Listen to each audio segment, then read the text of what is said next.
class, things seem to be working. They were as of a couple minutes ago, so we'll see how long that lasts. But anyway, things seem to be working here for the last day of class. Not the owl. So hopefully those of you who are online can still hear me. Isabella, you can hear me okay? Okay, I'll try to stick close to my computer. So yeah, so let's get into what we need to get done, because as I said yesterday, we're not going to have afternoon class. Okay, we're not going to have afternoon class.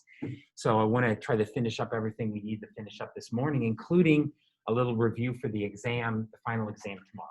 Okay, so first things first, let's go over your quiz and make sure that we get everything right that we got wrong if we did get it wrong. So 1A, what is the federal funds interest rate? It's the interest rate on interbank lending, right? It's the interest rate on interbank lending.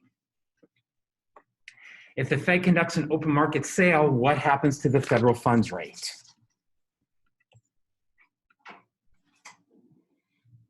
Okay, so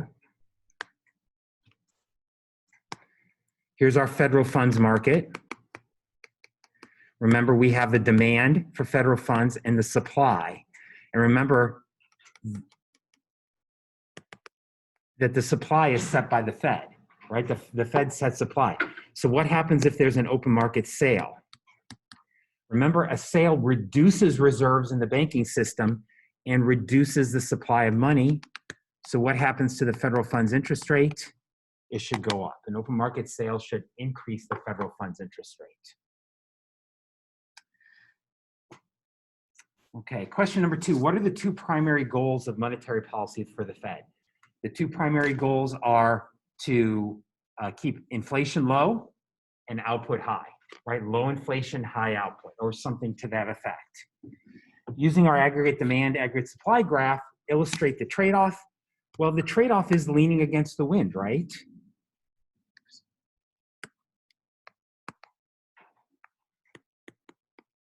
I won't even put the long run aggregate supply curve here, but if the Fed wants to increase output, what do they have to do? They have to increase inflation, right? And vice versa, what happens if the Fed wants to reduce inflation? They have to accept lower output. So the graph here is just basically shifting aggregate demand. Whenever the Fed increases aggregate demand, it increases output, but it increases inflation. And whenever they reduce inflation, they also tend to reduce output. Are interest rates pro-cyclical or counter-cyclical? They are pro-cyclical, right? Why? What happens when output goes down? The Fed reduces interest rates, right? So when output goes down, interest rates go down. What happens when output goes up? The Fed tends to raise interest rates. So when output goes up, interest rates go up. They're pro-cyclical. That's what pro-cyclical means, okay? So they're pro-cyclical largely because of monetary policy. Not completely. There are some other reasons why interest rates are pro-cyclical, but at least in terms of what we've talked about in class, that's the main reason why. And then finally, if hyperinflations are so costly, then why do central banks allow them to occur? The main reason for hyperinflations is debt problems, right?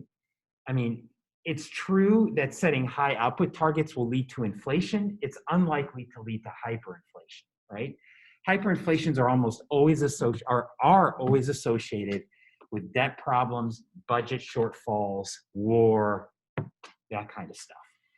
So, you know, that was really, you needed to say something about debt, budget deficits, etc. Okay? So, that's the last quiz, right? You did it, right? 5 quizzes, that's a lot. But hopefully this quiz will help you prepare a lot for the exam tomorrow.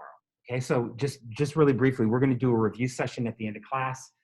But are we all clear about what's going to be covered on the exam tomorrow? Right? It's 50% on new material, 50% on review. So the new material is chapter 15 and 16, which this quiz covers, and then chapter 18, which is what we talked about yesterday and today. That's the new material. And that will be half of your quiz, or I'm sorry, half of your final exam. And then the other half, as we talked about yesterday afternoon, is review. Okay, and so I'm going to pick out some big themes from the class and ask you some questions about them. So it's you know, I like to refer to the review section as comprehensively, selectively comprehensive final exam, right? So it is comprehensive, but more selective in the sense that I'm going to try to focus on big questions and ask you that about the final, okay? So we'll come back and talk about the final here at the end of class after we finish talking about chapter 18, okay? Does anybody have any quick questions about the quiz or anything else before we jump into that? No, we've gotten to day 17 and we're just, I kind of feel the same way, right? I kind of feel the same way. So, okay, well, let's get into what we're going to talk about today, which is to return to our discussion yesterday about exchange rates.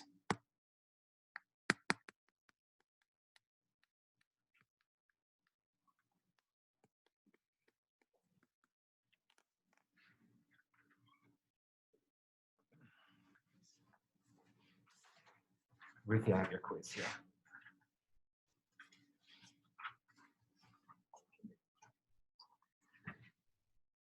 So let's just back up here and just talk just a minute or two about what we talked about yesterday afternoon in terms of exchange rates. First off, exchange rates are just a price, right? They're the price of one currency in terms of another currency. And so as a result, they're really reflection of supply and demand. So if you think about something like, oops, I wonder I can't see that. You think about the foreign exchange market for dollars, it's really just a function of the demand for dollars, and the supply for dollars determines the equilibrium exchange rate of the dollar. And remember, what is that exchange rate? It's the number of units of another currency you get per dollar. That's the price of the dollar, right? The price of the dollar is, for instance, how many yen you get per dollar, how many euro you get per dollar, how many pesos you get per dollar. And so what impacts exchange rates? Well, things that shift the supply and demand for dollars.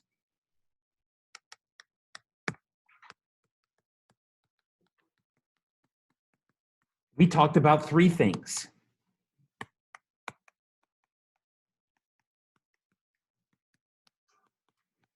Three things that shift the demand for dollars.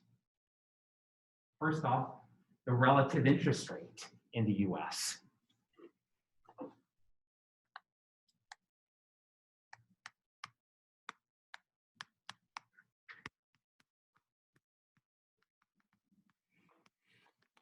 Right, so we talked about how, for instance, higher interest rates in the US relative to the rest of the world will increase the demand for dollars and will lead the dollar to appreciate.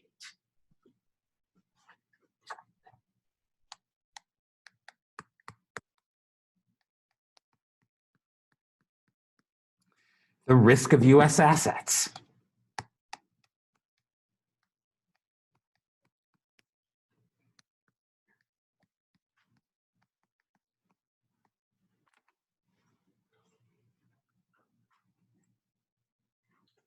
We talked about how, for instance, if US assets look riskier, then that's going to reduce their attractiveness to foreign savers, right? And so that should reduce the demand for dollars, and that should lead to a depreciation of the dollar. And then the third thing we talked about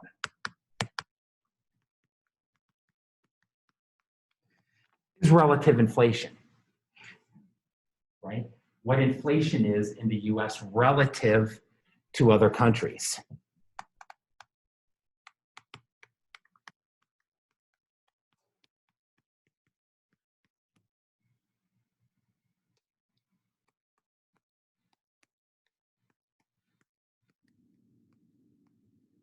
If inflation rises in the US, then the demand for dollars should go down. the dollar should depreciate. Why should the demand for dollars go down? Because inflation is really eating away at the value of those dollars, right? It's really eating away at the value of those dollars. So we talked about this in terms of that idea of purchasing power parity, right? That really what's happening here is that exchange rates have to adjust so that the prices of similar goods stay the same. So if goods are going up faster in the US, the price is going up. How do we keep the real price the same? The exchange rate has to go down, right? That's how you keep the price of US goods similar to what they are in other countries. So these are the three big things, right? These are the three big things that shift demand, right? And so if you follow the Wall Street Journal or New York Times, the business section, and you look at the foreign exchange market, right? They have a column every day about what's happening in the foreign exchange market. What are the four big things they talk about? They talk about interest rates, both in the US and in other countries, because it's the relative interest rate. They talk about risk, both in the US and in other countries. And they talk about inflation, both in the US and in other countries, right? Those are three of the four big things that they talk about. Now, the other big thing that they talk about is monetary policy. And you're not going to be surprised if they talk about monetary policy, because what, of course, does monetary policy do? It impacts interest rates, risk of US assets, and relative inflation, right? So because monetary policy impacts these things, monetary policy is also a big influence of exchange rates.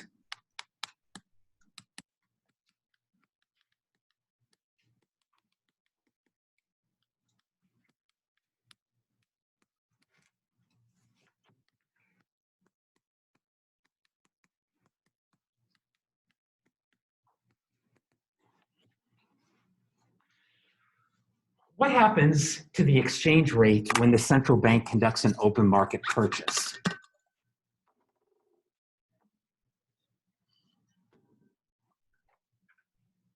First off, what happens to the money supply? Money supply goes up in this case, right?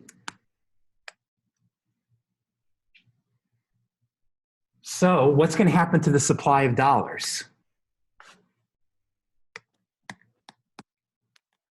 The supply of dollars is going to go up. But that's only part of what happens. There's something else that happens here. Specifically, what happens to interest rates? When the money supply goes up, interest rates go down.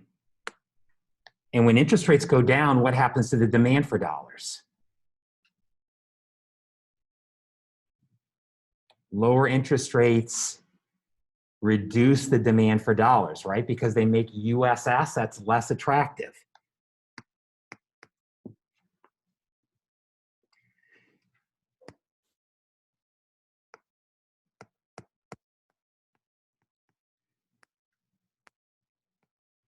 So in other words, what happens when there's a purchase is the supply of dollars goes down, or sorry, the supply of dollars goes up, the demand for dollars goes down. Both of these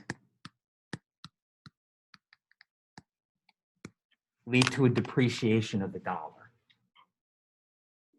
So both of these things happen at the same time. Lower interest rates depreciate the dollar, an increase in the supply of dollars depreciates the dollar. So when the Fed conducts open market purchases, they are not just changing interest rates. They are also changing exchange rates. If the Fed chose to focus on depreciating the dollar, what would they do? Conduct open market purchases. Conducting open market purchases would be the way that they would put downward pressure on the dollar. Vice versa, what happens? What happens if the Fed conducts an open market sale?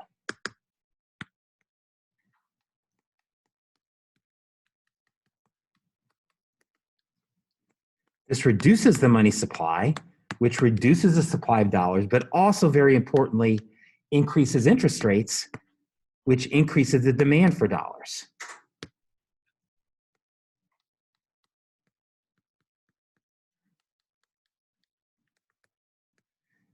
So what happens in this case? Demand for dollars goes up, supply of dollars goes down.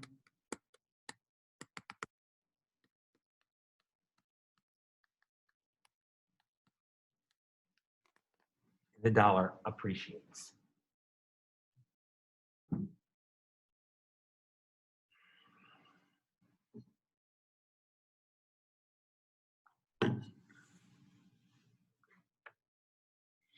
Okay, so in all our discussion about monetary policy, we didn't really talk about this effect, right? But this is something else that happens when the Fed conducts monetary policy. They don't just change interest rates, they're also changing the exchange rate. And so as I said, if you look at if you read the foreign exchange market columns and you follow what's happening in the foreign exchange market, these are the four big things that matter: interest rates, risk, inflation, monetary policy.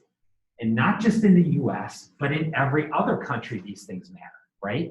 So the dollar is going to be impacted by monetary policy in Europe, just like the euro is going to be impacted by monetary policy in the United States. So there's a lot going on, right? There's a lot of information that goes into these exchange rates, a lot of things out there that could be shifting demand and supply. And one of the things that if you follow the foreign exchange market is it is a very volatile market. There's a lot of things happening, right? Keynes himself was a self-made millionaire by speculating in the foreign exchange market. He almost went belly up twice, right? So, even somebody as shrewd as Keynes, right, almost lost his shirt a couple of times in the foreign exchange market.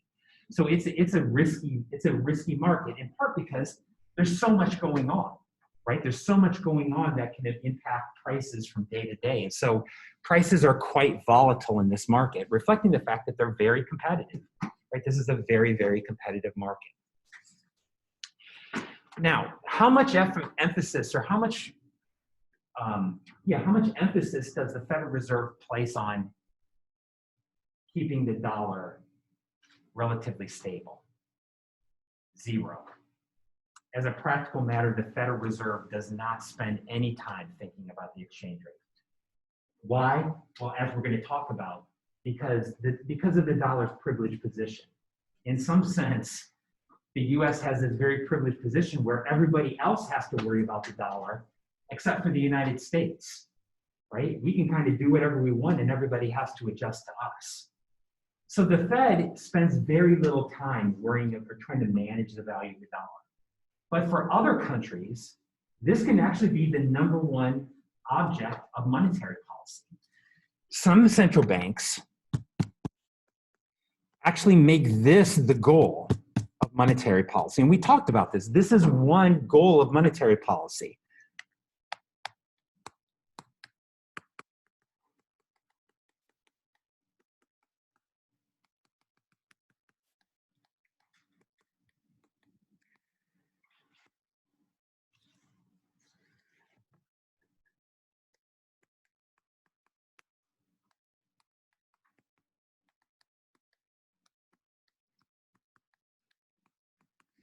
Instead of focusing on inflation and output, you can instead focus on fixing your exchange rate. So I want to talk about how this works, right? How this works. How would a central bank go about doing this? And then we'll talk about why they would do this, right? What kind of countries choose to run monetary policy in this way? So let's be clear here what I mean by fixing. You can let your exchange rate float. And float just means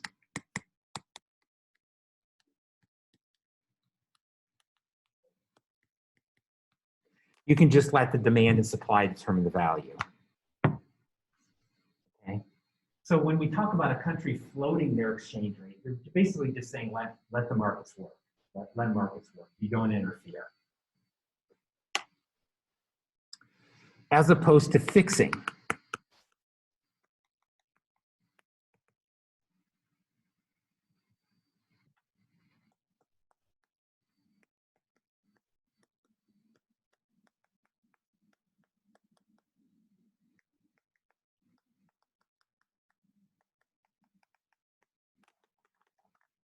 How does a central bank fix their exchange rate?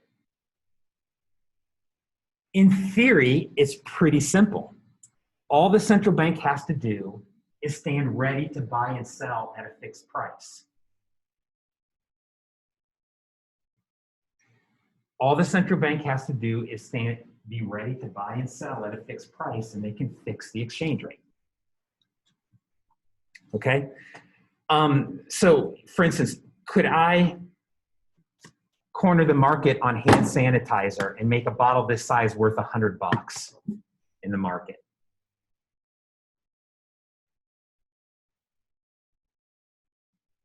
Sure, I could. What do I have to do? I just have to be ready to buy and sell at $100. Now, what's likely to happen? I'm going to be doing a lot of buying at $100, right? And I have to have the resources to do that. But if I have the resources to do that, you can fix the price of anything. Well, central banks have a lot of resources, right?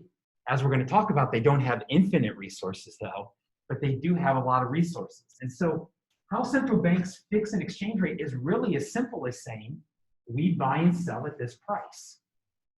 So you can sell us our currency and I'll buy it at this price, or you can buy it from us at this price. As long as they're ready to buy and sell at that price, that will be the price, right? They're essentially determining what the price is. So let's think about this. Let's think about how exactly this works. Gosh, this keeps on. So let's think about an example.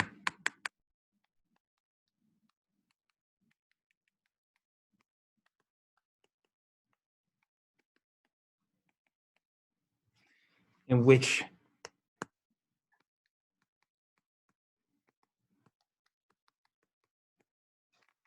the central bank maintains an overvalued exchange rate, what we'll call an overvalued exchange rate.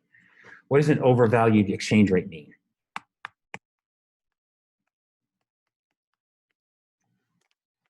Their target is greater than what the market says the value is. Their target is greater than what the market says it is.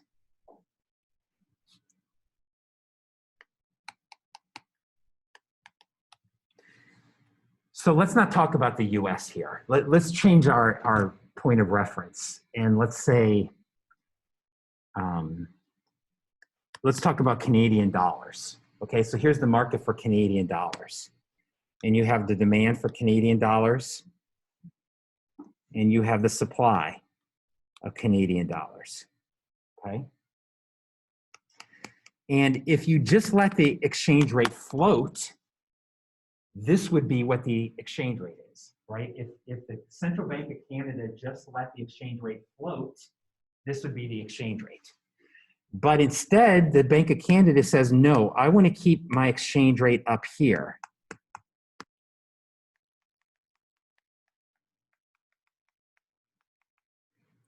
I want to keep my exchange rate up here.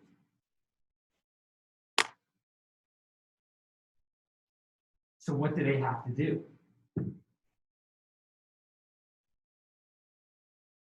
In general, what's the market going to want to do for the central bank?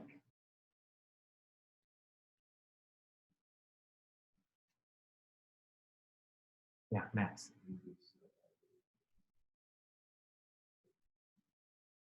Well, you know, I think you need to think a little bit more proximate to that, right? The market says the exchange rate's here. The central bank wants to keep it up here. In other words, the central bank has to do something to appreciate the currency. What should they do to appreciate the currency? Decrease the money supply, open market sales, right? That's the policy.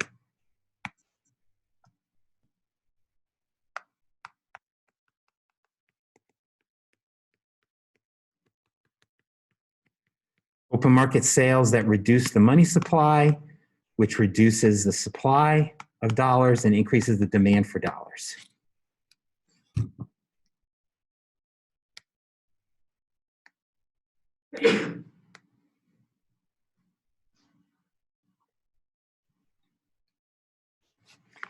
And if they do this right, they'll drive the price up to this fixed exchange rate.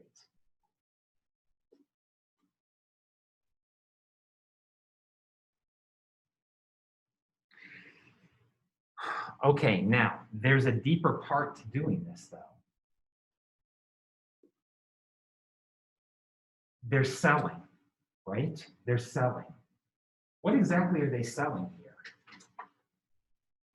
When we think about usual open market operations, we think about government bonds, right?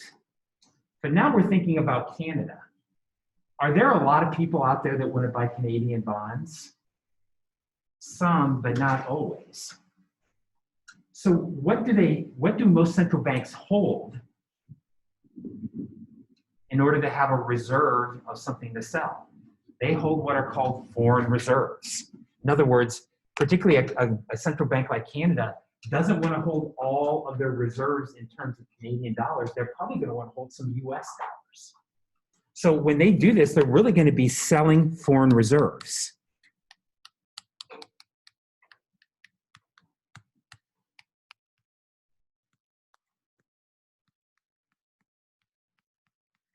For most countries, this is their holdings of US dollars and US dollar assets like government bonds.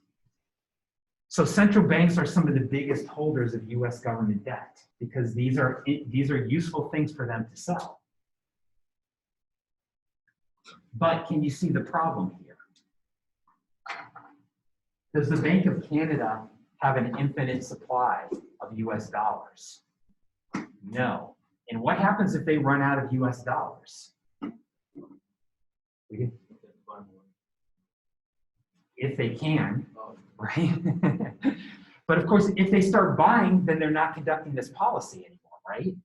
So in other words, there's a limit to how long they can do this.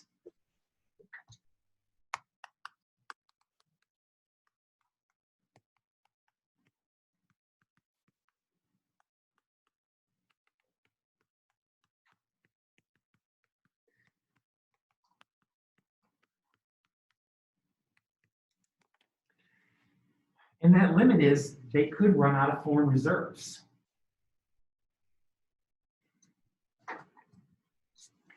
And what happens when they run out of foreign reserves?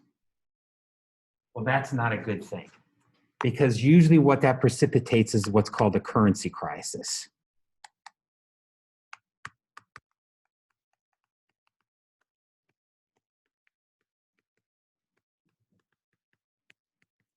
Because what happens to investors in Canada when they see that Canada can't fix their exchange rate anymore?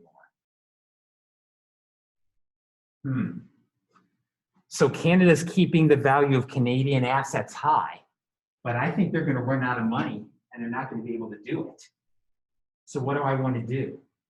Before they devalue or let their currency fall, I want to get my money out, right?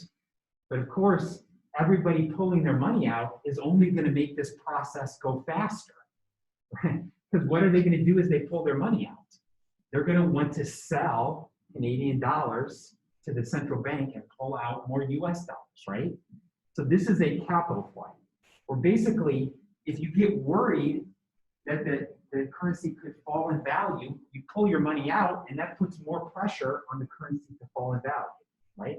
It's one of these self-fulfilling things, right? If everybody thinks that Canada is going to have a currency crisis, they have a currency crisis because everybody pulls their money out at once. And so this is not good, right? Because what you usually see in this kind of situation is you see capital flight, you see a big decrease in the exchange rate, so your currency loses a lot of value. Now you begin to see banks lose money. So you can have banking crises. This usually leads to big falls in aggregate demand and recessions. And so my point here is central banks can fix their exchange rate, but it's a dangerous game. It's a dangerous game. And you have to be careful that you don't get your exchange rate overvalued. because if you get it overvalued, you could be vulnerable to a capital flight. And so this has happened in many countries, right? The most famous example is outside your guys' life, but in 1998, there was what's called the Southeast Asian crisis, when a number of countries had a massive currency crisis. Their currencies fell by between 60 and 75%. So think about that. Your currency falls 75% in value. What does that mean? The price of imports just went up by 400%. You have to pay 4 times as much to import things. So these countries that were relying on, for instance, foreign imports of oil or fuel, saw prices skyrocket, right? Also, their banks that have borrowed money in dollars just saw the value of their debt skyrocket, and they go out of business, right? And so this is a big, big recession in these countries. And a lot of it just ties simply to letting your exchange rate get overvalued. What's the flip side of this? The flip side of this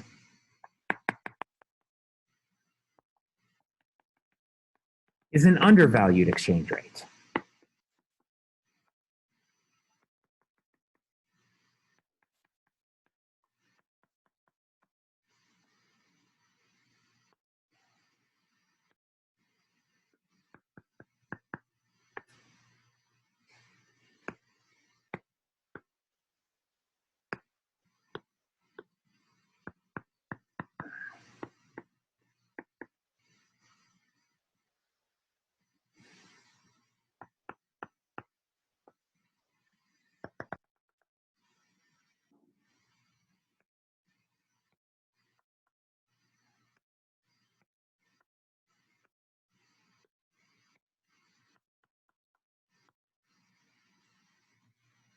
So here,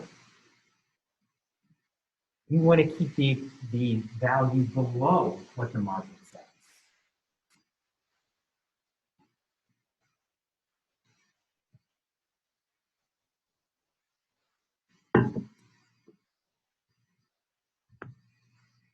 Who wants to help me out with the policy here? Yeah, Max. Yes.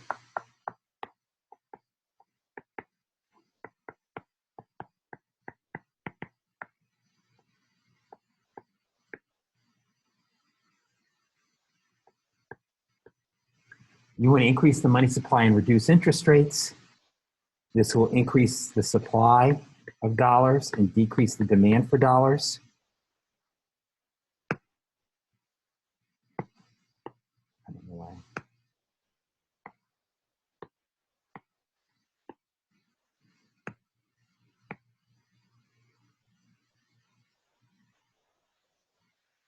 So the supply of dollars goes up, the demand for dollars goes down. And if you do this right, you drive the exchange rate down to this lower target.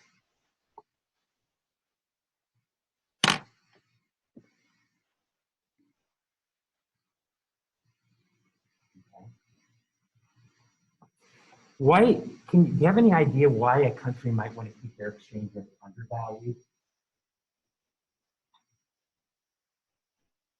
I'll give you a hint.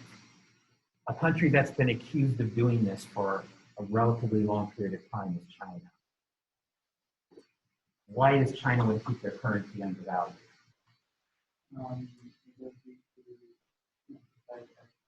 Exactly, right? If you keep your currency cheap, you're keeping your exports cheap, right? And so this is part of export promotion. Some countries do this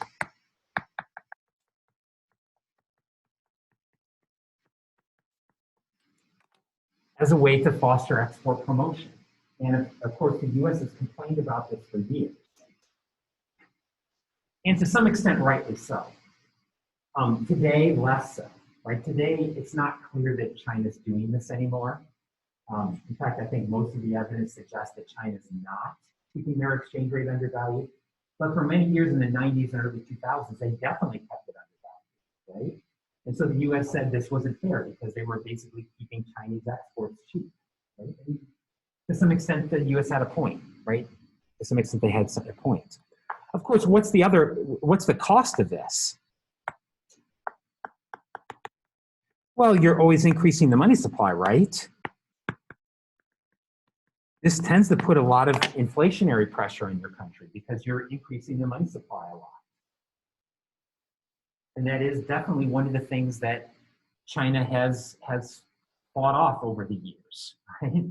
Is a relatively high inflation rate. Now, how high that inflation rate is hard to tell because most Chinese statistics aren't particularly reliable. But yeah, you know, inflation is a relatively consistent problem in China. Yeah. Look here, do government handbrake still? No. As a practical matter, no, and that's the problem, right?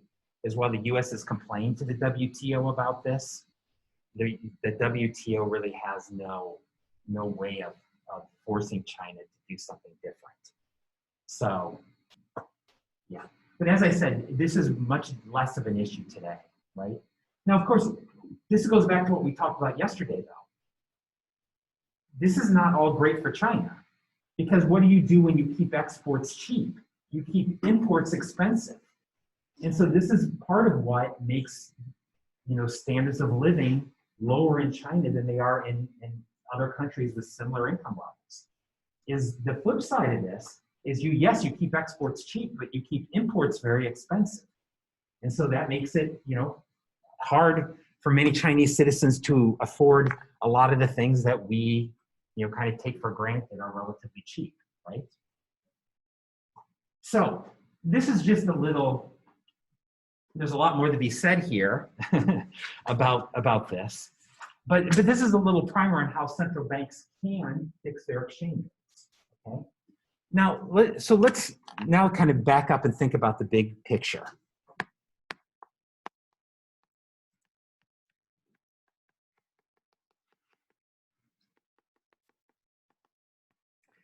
Let's think about the advantages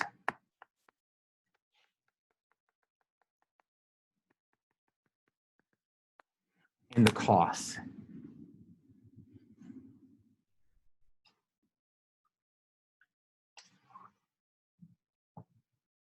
Okay, so help me out here. What would be a positive thing? Why would countries think about keeping their exchange rate fixed? What would be something that a country would have to gain by doing this?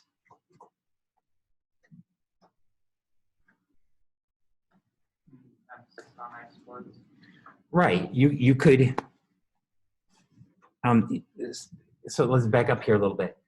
It encourages exports in a couple ways. It could be because you're keeping your currency undervalued, but it also could be that having stability in your exchange rates encourages trade, right?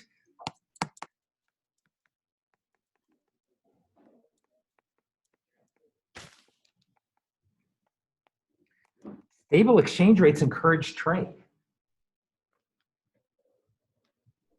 That is certainly one of the things that many countries who choose to fix their exchange rate are focused on. Because as I talked about, exchange rates are actually quite volatile, right? They tend to go up a little bit or a lot. So it's not uncommon, for instance, if you look between the US and Euro, the US and Euro have had, within the course of a year, 30% swings in the exchange rate. So think about that. A 30% swing in the exchange rate means there's going to be a 30% swing in the price of the goods that you sell abroad and the price of the goods you buy from abroad. That's a lot of price volatility, right? And so what if you can do something to get rid of that price volatility? Well, that's really going to encourage trade. Even more than encouraging trade, it also encourages foreign capital.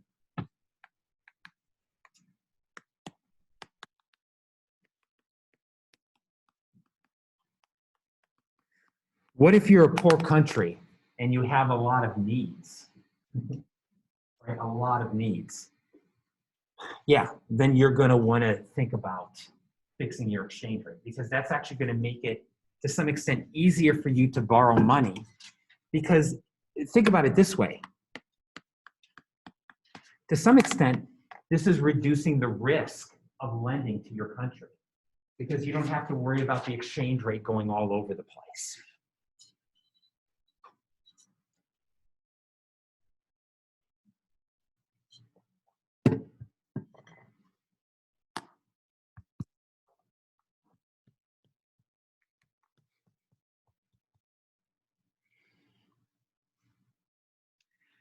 So just to give you an example of how important this can be, South Korea largely fixes to the US dollar, even though the US is not Korea's largest trading partner. Japan is Korea's largest trading partner. So why would Korea choose to fix to the dollar instead of the yen? It tells you that they're not so worried about trade as they're more worried about capital flows, because most international capital flows in US dollars. So by fixing in dollars, what they're trying to do is they're trying to attract foreign capital. They're trying to say, come and invest in our country. So these are the things that countries think about when they fix their exchange rate, right? So why has China largely fixed its exchange rate? Export promotion, right? This is the crucial part of their development strategy. So they say, well, how do I promote exports?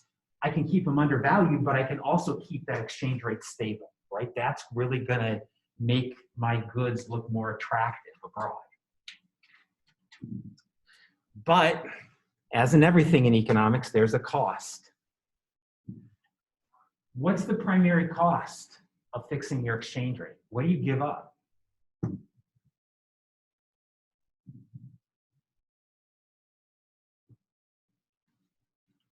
What do you give up?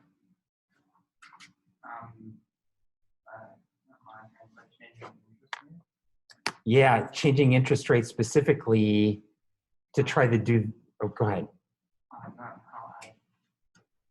You give up changing interest rates to do those other goals that you might have, right?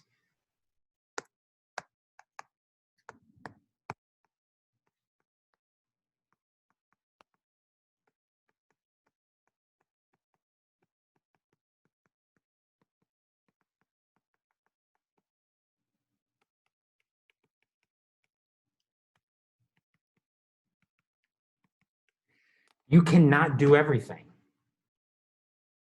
You basically have to make a choice. You can't fix your exchange rate and have stabilization policy like the Fed runs it. You can't do both. You have to pick one or the other.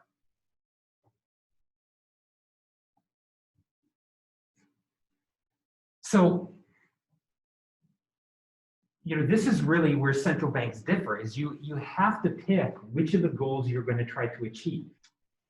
It would be great if you could achieve every goal, but that simply is not possible. Because if you focus on fixing the exchange rate, you cannot then focus on trying to maintain stable inflation or trying to maintain stable output. You have to do one or the other. And that is the big cost, right? That is the big cost, is that really becomes the only goal that you can focus on, right? It really becomes the primary objective of monetary policy. Of course, there's some other costs here too that are maybe a little bit less obvious.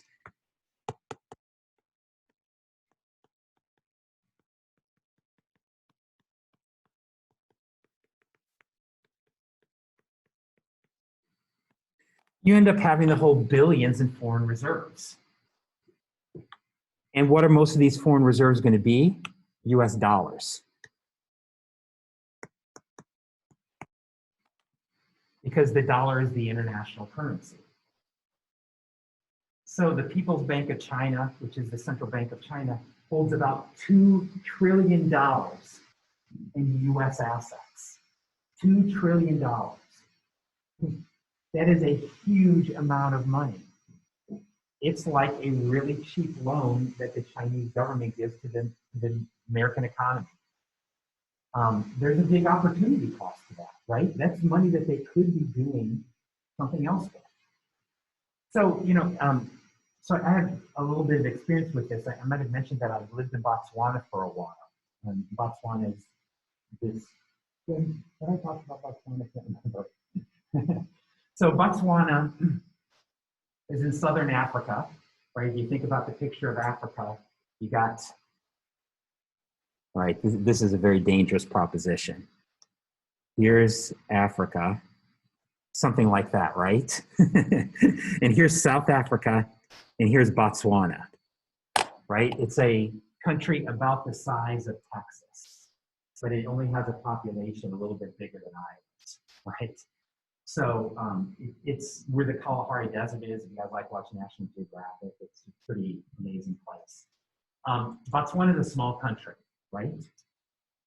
Almost all of their trade is with South Africa, okay?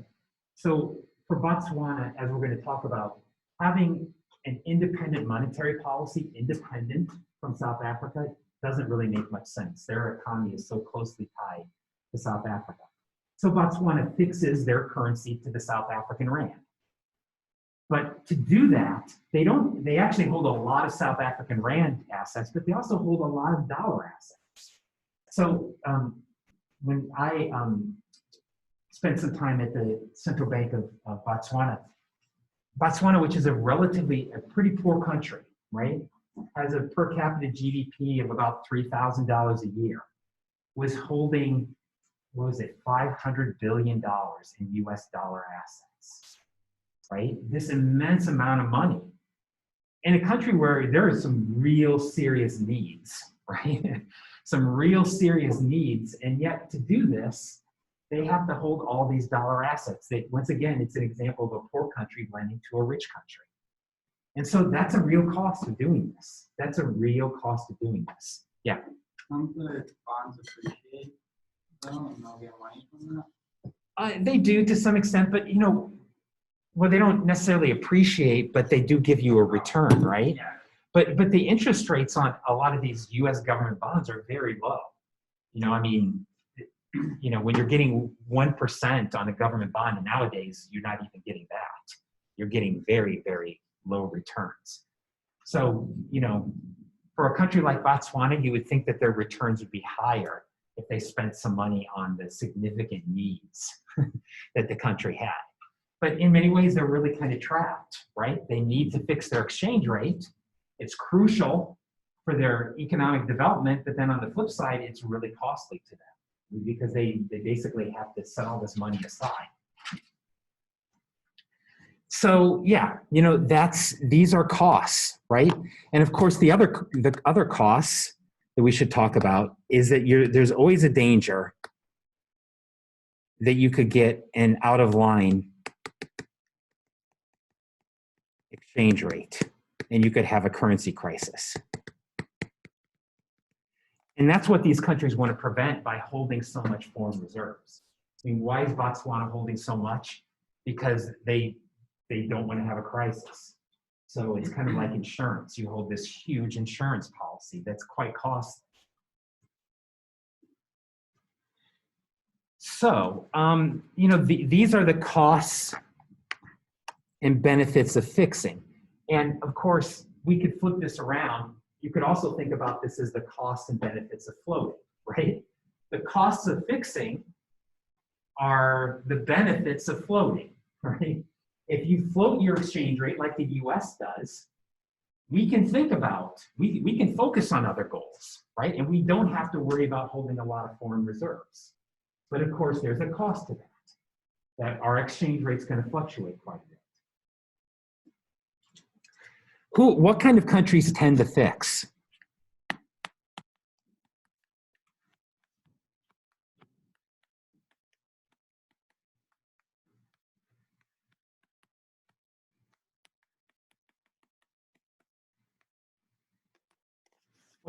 What kind of countries tend to fix their exchange rates?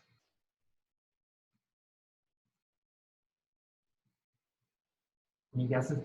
So for which countries do we think that the benefits of fixing would outweigh the costs?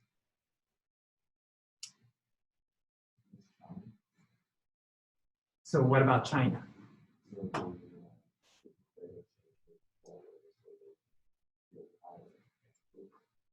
Right, so the more dependent on trade a country is, the more you would expect them to fix, right?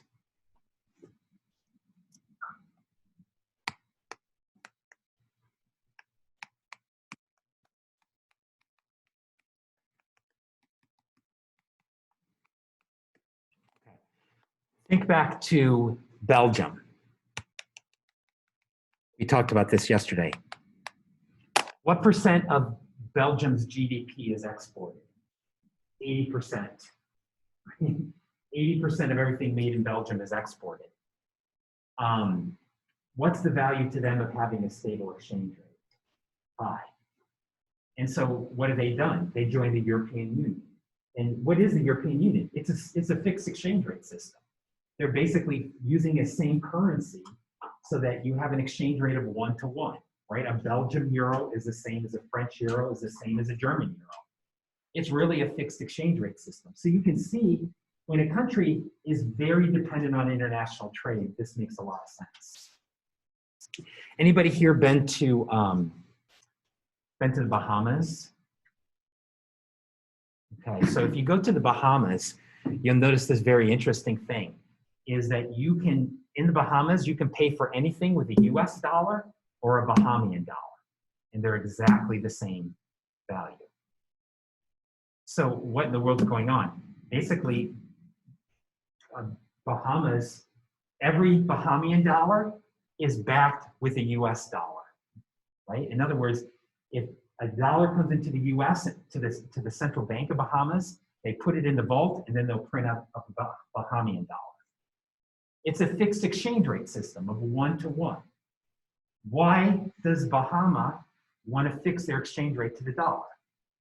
Because what's true about the Bahamian economy? It's completely tied to the US economy, right? I mean, almost everything that is produced or everything consumed in Botswana comes from the US. Most of their economy is related to tourism with the US, right? I mean, they are essentially kind of like a state of the US. And so for them, you know, fixing their exchange rate makes a ton of sense. This thing keeps on jumping back. It makes a ton of sense, right? Because they're very dependent. The Bahamas also capture something else, right? That's also true about Belgium. It also tends to make sense if you're smaller.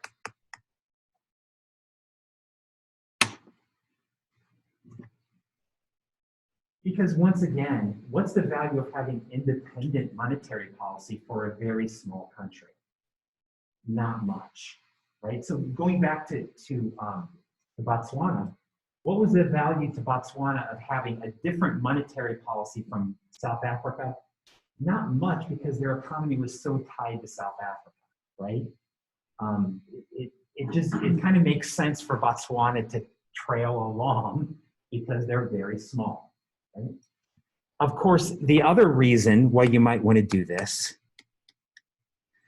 poorer countries, it also probably makes sense. And this is in part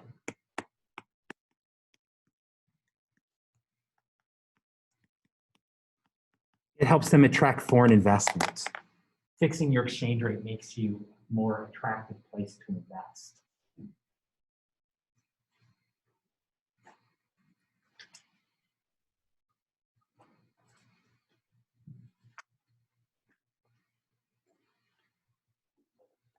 Okay, so these are the kind of countries that set as their goal fixing their exchange rates.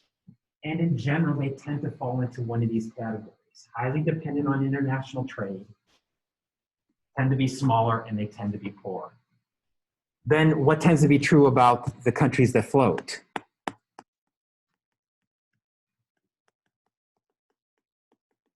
What's true about them? They tend to be richer, right?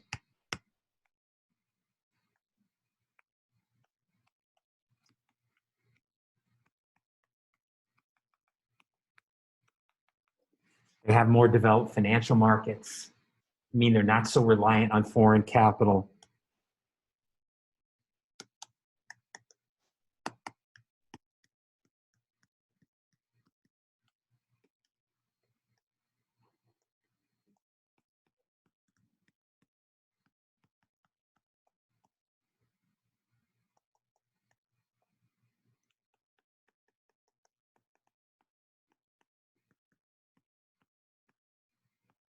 And having independent monetary policy to use in stabilization policy is more important to them.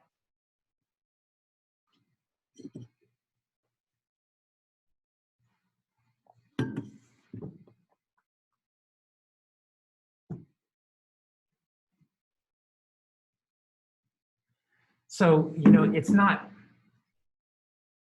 in reality, the Federal Reserve has never really considered fixing the dollar as a goal of monetary policy, in part because, as we've talked about, trade is a relatively small part of our economy. Why would the Fed focus on 10 or 20% of our economy and not focus on the other 80%, right? And so as a result, the US tends to float. Though the US is special, because in some sense we float, but then what do other countries do? They fix to us. So often we have the benefits of fixed exchange rates. We just don't have to do anything about it. So for instance, the exchange rate between the US dollar and the Chinese RMB is relatively fixed.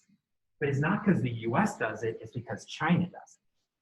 So the US often does get fixed exchange rates, not because we do it, but because other countries do it. And so once again, it's good to be the king, right? It's good to be the king. The fact that the dollar has this privileged position conveys a lot of benefits to the US. It conveys benefits in terms of exchange rate stability. And it also conveys these benefits that most of the world holds these vast amount of US dollars, right? And so it's part of the reason why we find it so easy to borrow. It's part of the reason why US financial markets are so highly developed and there's so much money coming into the US, is because the dollar, I mean, it has this privileged position. I mentioned this before, but let's just spend a couple minutes talking about this. The European Monetary Union.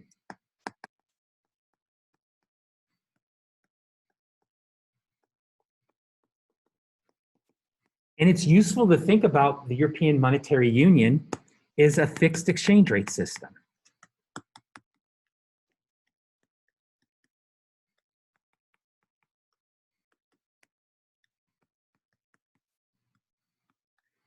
In the extreme, right?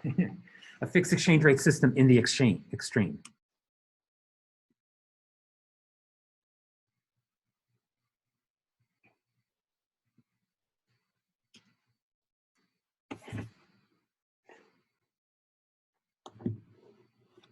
Okay, it's a fixed exchange rate system in the extreme. So basically, if you think about the history of the European Monetary Union, how did this go?